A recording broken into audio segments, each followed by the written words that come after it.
Hey everyone, welcome back to your own YouTube channel which is named as Stay Pain Free and Healthy and this is Dr. Jyoti here। आज की video है about periods regular और periods में किस तरीके से क्या क्या बदलाव होते हैं हमारी उम्र के हिसाब से। मतलब जब हम 20 साल के होते हैं तो हमारे पीरियड्स किस तरीके से होते हैं, क्या हम 30 साल से होते हैं, जब हमारे पीरियड्स किस तरीके से होते हैं, when will move towards menopause तो हमारे पीरियड्स किस तरीके से होते हैं। बिकॉज हमको हमेशा ये लगता है कि हमारे पीरियड्स तो रेगुलर आ रहे थे तो अभी तक रेगुलर ही आते रहेंगे, 40-45 तक पहुँचना तब भी हम सोचते हैं हमारे पीरियड्स रेगुलर आएंगे। और कभी हैवी पीरियड होने लगते हैं, कभी कम पीरियड्स हो जाते हैं, कभी बहुत शॉर्ट टर्म में आते हैं, कभी लॉन्ग टर्म में आते हैं। तो क्या ऐसा डिफरेंस होता है हमारे पीरियड्स में at the age of 20, 30 and 40। तो वीडियो होने वाली काफ़ी ज़्यादा इंटरेस्टिंग, तो प्लीज़ चैनल पर नए सब्सक्राइब कर दीजिए एंड वीडियो को पूरा एंड तक देखना। पसंद आता तो प्लीज़ एक लाइक भी दे दीजिए एंड चैनल पर नए हैं तो प्लीज़ सब्सक्राइब करने के साथ साथ वीडियो शेयर भी करिए सबसे, ठीक है। तो let's start with the video. सबसे पहले हम बात करेंगे पीरियड्स के बारे में, ठीक है। पीरियड्स आप सभी को पता है होते हैं नॉर्मली, कभी किसी को 28 डेज़ में होते हैं, कभी किसी को 29 डेज़, 30 डेज़, इस तरीके से होते हैं, ठीक है। तो ये हर एक महिला में वेरी करता है। बट आज हम बात करेंगे 20, 30 और 40 की एज में किस तरीके से हमारे पीरियड्स में क्या क्या परिवर्तन आते हैं, जो हमें कभी कभी तो डरने की बात हो जाती है और कभी हमको नहीं डरना है, ठीक है। तो सबसे पहले हम बात करेंगे 20 एज पे। अर्ली 20s एवरीबडी नोज़ के बहुत इस इनिशिएशन ऑफ पीरियड आपको पता है 13-14 साल में आजकल बहुत ज़्यादा कॉमन है, ठीक है। आजकल हो ही जाता है ड्यू टू हार्मोन, ठीक है। तो 20 साल तक क्या होता है, हमारे पीरियड्स में क्या क्या बदलाव आते हैं। सबसे पहले हमारे पीरियड्स इरेगुलर होने की संभावना रहती है। अब इरेगुलर क्यों? क्योंकि एक अर्ली एज होती है, ओव्यूलेशन टाइम पे नहीं होता है और ओव्यूलेशन जब तक होगा नहीं तो पीरियड्स कैसे नॉर्मल होंगे। तो ओव्यूलेशन शरीर इतना परिपक्व नहीं होता है कि उस दौरान ओव्यूलेशन करे, ठीक है। तो ओव्यूलेशन नहीं होगा तो पीरियड्स कहाँ से होंगे। इसलिए ओव्यूलेशन जब रेगुलर होने लगता है तभी पीरियड्स जाके नॉर्मल रेगुलर होते हैं, ठीक है। तो 20 की एज में क्या होता है, हमारे पीरियड्स रेगुलर नहीं होते हैं, ठीक है। अब हम बात करेंगे, अब नॉर्मल ब्लीडिंग होती है, ज़्यादा ब्लीडिंग नहीं होती है। आप 3, 4, 5 दिन तक नॉर्मल ब्लीडिंग रहती है। ब्लीडिंग की क्वांटिटी भी ठीक ठाक रहती है, ओवर भी नहीं होती है, कम भी नहीं होती है, ठीक है। बट जब तक जैसे मैंने बताया ओव्यूलेशन रेगुलर नहीं होगा तो पीरियड्स रेगुलर होने की संभावना नहीं रहती है। उसके बाद बात करेंगे, बहुत सारी फीमेल्स को पीरियड्स रेगुलर रहते हैं अगर मतलब लेट 20s में अगर हम बात करें कि 23-24 के बाद तो पीरियड्स रेगुलर एकदम होने लग जाते हैं अपने बराबर। जितनी पीरियड साइकिल है उसके हिसाब से होता है और जिसको जितनी अमाउंट में ब्लड आ रहा होता है वो उतना ही आता है। कभी कभी फीमेल्स को बहुत ज़्यादा ब्लीडिंग होती है, ठीक है, और कुछ फीमेल्स को तो बहुत कम ब्लीडिंग होती है। तो अगर स्टार्टिंग से ऐसा हो रहा है then it is normal, but ज़्यादा ब्लीडिंग होना is not normal, you have to consult your doctor, ठीक है। उसके बाद बात करेंगे क्रैम्प्स। क्रैम्पिंग भी बहुत ज़्यादा होती है इस एज में।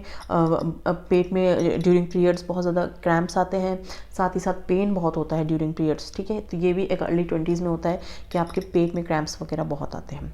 अब हम बात करेंगे स्ट्रेस। ये एक ऐसी एज होती है जिस दौरान सब लोग सोचते हैं कि हम फाइनेंशियली सेट हो जाएँ, हमारी शादी जल्दी हो जाए, हम बच्चे के बारे में भी हम लोग थोड़ा फैमिली प्लानिंग के बारे में सोचते हैं। तो इस दौरान क्या रहता है कि स्ट्रेस इतना ज़्यादा रहता है कि आपके पीरियड्स इरेगुलर होने की बहुत ज़्यादा संभावना रहती है।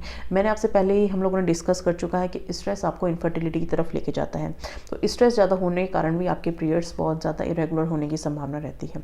अब बात करेंगे जिन महिलाओं को स्ट्रेस नहीं है, प्रेग्नेंट भी नहीं हो पा रहे हैं, बहुत टाइम से ट्राई कर रहे हैं, पीरियड्स भी स्किप हो जाते हैं, कभी कभी लॉन्ग टर्म गैप रहता है, कभी कभी बिल्कुल ही कम एकदम से आने लगते हैं।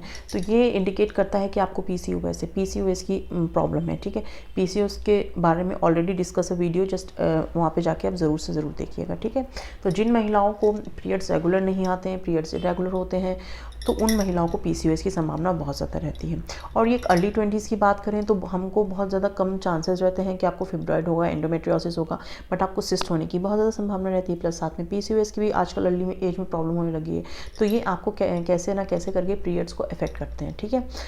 तो अगर किसी को कोई प्रॉब्लम नहीं है तो पीरियड्स रेगुलर आएंगे, अच्छे आएंगे, हेल्दी ब्लीडिंग होगी, ऐसा कुछ घबराने की बात नहीं है। बट जिन फीमेल्स को, जिन लड़कियों को जो आपके पीरियड्स हैं वो स्किप होते हैं या बहुत ज़्यादा हैवी ब्लीडिंग होती है तो उनको डॉक्टर से जाके ज़रूर से ज़रूर कंसल्ट करना चाहिए। Because it indicates either you are having a cyst, ovarian cyst, और you are having a fibroids, और you are having a PCOS. Both 3 things are common at this age 20s में, ठीक है। और जो लोग ओरल कॉन्ट्रासेप्टिव पिल्स बहुत ज़्यादा लोग लेते हैं बिकॉज ऑफ पीसीओएस के कारण, और लोग बर्थ कंट्रोल पिल्स भी लेते हैं because of they don't want a baby at that time, उसमें भी पीरियड स्किप होने की बहुत ज़्यादा संभावना रहती है। ठीक है, तो ये तो बात हमने कर ली है अर्ली 20s में। अब हम बात करेंगे 30 साल। 30 साल आजकल तो वैसे बहुत ज़्यादा कॉमन एज हो गई है ऑफ मैरिज। ठीक है, पहले तो 20s की एज में शादी हो जाती थी, आजकल तो 30s में पहुँच गए हम लोग because of our priorities. Our priorities are our future.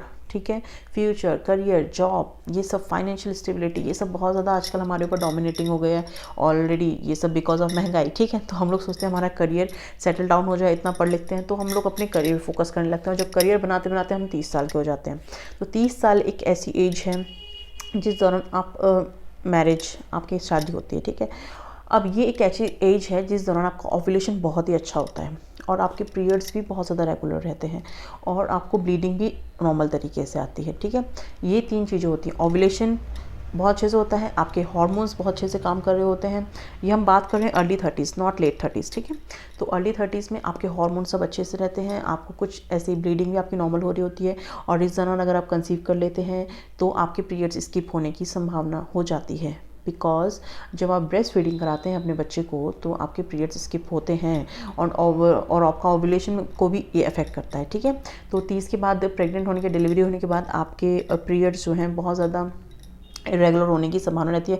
यूँ कहें तो स्किप ही हो जाते हैं एक तरीके से काफ़ी। इसको कहते हैं लैक्टेशन एमेनोरिया, मतलब आप फीडिंग करा रहे हैं आपके बच्चे को और आपको ब्लीडिंग नहीं हो रही है। ठीक है, इस तरीके से आपके पीरियड चेंज होंगे। साथ ही साथ आपको पीरियड इरेगुलर, अगर आपको कोई इशू नहीं है तो आपके पीरियड्स रेगुलर रहेंगे। बट कभी कभी फीमेल्स में आपने देखा होगा बहुत हैवी ब्लीडिंग होती है लेट 30s में, और बहुत ज़्यादा पेन इतना नहीं होता है बट आपको ब्लीडिंग बहुत ज़्यादा होती है। सबसे ज़्यादा प्रॉब्लम इस लेट 30s की एज में यही रहती है, आपको ब्लीडिंग बहुत ज़्यादा होती है या आपको स्पॉटिंग बहुत ज़्यादा होती है। तो ऐसा इसलिए होता है, या तो आपको फिब्रॉइड्स की संभावना रहती है, या आपको एंडोमेट्रियोसिस हो सकता है, या आपको किसी भी तरीके का कोई आपकी गर्भाशय में इशू हो सकता है। ठीक है, तो इसके लिए आप इसमें भी, इस एज में भी पीसीओएस की संभावना बहुत ज़्यादा है। ठीक है, तो उसके साथ साथ आपके पीरियड्स जो हैं काफ़ी ज़्यादा इरेगुलर कर देता है ये, और स्ट्रेस भी होता ही है तो वो भी आपके पीरियड्स को अफेक्ट करता है। ठीक है, ब्लीडिंग अगर कोई इशू नहीं है तो ब्लीडिंग नॉर्मल होती है, पीरियड्स रेगुलर होते हैं, और कंसीव करने के लिए तो बेस्ट एज मानी गई है। तो इस दौरान अगर आप कंसीव कर सकते हो आप आराम से माँ बन सकते हैं बिकॉज जैसे मैंने बोला ओव्यूलेशन बहुत अच्छा चलता है, आपके पीरियड्स भी बहुत नॉर्मल तरीके से चलते हैं। ठीक है, तो ये तो बात हो गई 30 की। अब हम बात करेंगे 40s। अब 40s तो एवरीबडी नोज़ कि 40s मतलब हम मीनोपॉज की तरफ मूव कर रहे हैं। वैसे तो 50 की बात होता था पहले, बट आजकल तो 50 से पहले होने लग गया है। इसको कहते हैं प्री मीनोपॉजल स्टेज। इसमें क्या होता है, आपके पीरियड्स जो हैं स्किप होने लगते हैं। कभी 1-2 मंथ स्किप होते हैं, कभी 3-3 मंथ स्किप होते हैं, और एकदम से फिर स्किप मतलब पूरी तरीके से स्किप हो जाते हैं। बट कभी कभी फीमेल्स को बहुत ज़्यादा हैवी ब्लीडिंग होती है। ठीक है, बहुत ज़्यादा हैवी ब्लीडिंग होने के कारण वो इंडिकेट करेगा या तो आपको फिब्रॉइड्स की प्रॉब्लम है, या आपके जो गर्भाशय है उसमें जो है आपको कैंसर की संभावना होती है। ठीक है, तो गर्भाशय का कैंसर प्लस सर्वाइकल कैंसर और प्लस ओवेरियन कैंसर, ये 3 कैंसर्स जो होते हैं ये आपके जो एज होती है हमारी 45 साल के बाद बहुत ज़्यादा कॉमन हो जाते हैं। ऐसा इसलिए होता है क्योंकि आपके एस्ट्रोजन और प्रोजेस्टेरॉन जो हमारे फीमेल हार्मोन्स होते हैं उनकी क्वांटिटी डिक्रीज होने लगती है, क्वालिटी डिक्रीज होने लगती है। तो हार्मोन्स की कमी के कारण हमारे जो ये यूट्रस, सर्विक्स, इन सब में कैंसर होने की बहुत ज़्यादा संभावना हो जाती है। ठीक है, ओवरीज लाइक। तो इस दौरान आपको सचेत रहने की आवश्यकता है, क्योंकि अगर इस दौरान आपको ज़्यादा ब्लीडिंग होती है तो आपको तुरंत से तुरंत जाके डॉक्टर से कंसल्ट करना चाहिए। ठीक है, अगर आपके पीरियड स्किप हो रहे हैं 1-2 महीने, 2-3 महीने, then no issue because you are going towards a menopause. तो आपके पीरियड्स एकदम से बंद नहीं होते हैं, कभी 2 महीने में आते हैं, कभी 3 महीने में आते हैं, and it is very normal. ठीक है, तो इसमें इतना घबराने की बात नहीं है, इसलिए क्योंकि हार्मोन्स की कमी हो रही है और आप मीनोपॉज की तरफ जा रहे हैं। कभी कभी किसी फीमेल्स को 45 की एज में ही बहुत ज़्यादा ये सब इश्यूज़ हो जाते हैं, जैसे लाइक हैवी ब्लीडिंग और स्किप हो जाते हैं पीरियड्स। तो इतना ज़्यादा डरिए मत। बट कब डरने की बात है, अगर आपको बहुत ज़्यादा ही ब्लीडिंग हो रही है, कभी कभी आपके पीरियड्स एकदम हैवी आएंगे, कभी एकदम कम आएंगे, कभी लॉन्ग टर्म के लिए आएंगे, कभी कम देर के लिए आएंगे, तो आप डॉक्टर से कंसल्ट करिए बिकॉज हो सकता है कुछ ना कुछ इशू हो आपके यूट्रस वगैरह में। ठीक है, तो उसके लिए आपको थोड़ा सा सचेत रहने की आवश्यकता है। ब्लीडिंग, स्पॉटिंग बहुत ज़्यादा कॉमन होती है इस उम्र में। ठीक है, तो ये सारा था video about how period changes according to our age. 20s में नॉर्मल पीरियड्स, 13s में भी normal periods along with the problems, heavy bleeding भी हो सकती है, कम भी ब्लीडिंग हो सकती है, इरेगुलर पीरियड्स भी हो सकते हैं, ठीक है। और 40s में पीरियड स्किप हो सकते हैं लॉन्ग टर्म के लिए, शॉर्ट टर्म के लिए, ठीक है। तो होप आप सभी को इस वीडियो से काफ़ी ज़्यादा इन्फॉर्मेशन मिली होगी। वीडियो पसंद आता है तो प्लीज़ एक थम्स अप दे दीजिए, and any more queries just like in the comment section so that I can reply in your comment section only. And अगर आप चाहते हैं किसी और टॉपिक पे भी वीडियो बनाना है तो कमेंट सेक्शन में लिखिए, ठीक है। और पीरियड्स को बहुत ज़्यादा अगर नॉर्मल आ रहे हैं तो कोई इशू की बात नहीं है, बट अगर आप हैवी ब्लीडिंग होती है ना तो आपको डॉक्टर से कंसल्ट करना चाहिए। बहुत ऑफ द पेशेंट्स को देखा है कि हैवी ब्लीडिंग होने के बाद भी डॉक्टर से कंसल्ट नहीं करते हैं। ऐसा करने से आपको कमज़ोरियाँ आ सकती हैं, आपको एनीमिया हो सकता है, ब्लड की कमी हो सकती है, ठीक है।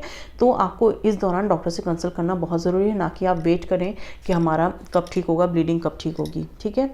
और पीरियड स्किप होते हैं और आपको मतलब लेट 30s में, तो भी आपको डॉक्टर से कंसल्ट करना है। 2 चीज़ों में कंसल्ट करने की बहुत ज़्यादा ज़रूरत है, ठीक है। होप आप सभी को इस वीडियो से काफ़ी ज़्यादा इन्फॉर्मेशन मिली हो। वीडियो पसंद आए तो प्लीज़ एक थम्स अप, चैनल पे नए तो प्लीज़ सब्सक्राइब एंड जस्ट लोगों से शेयर करिए।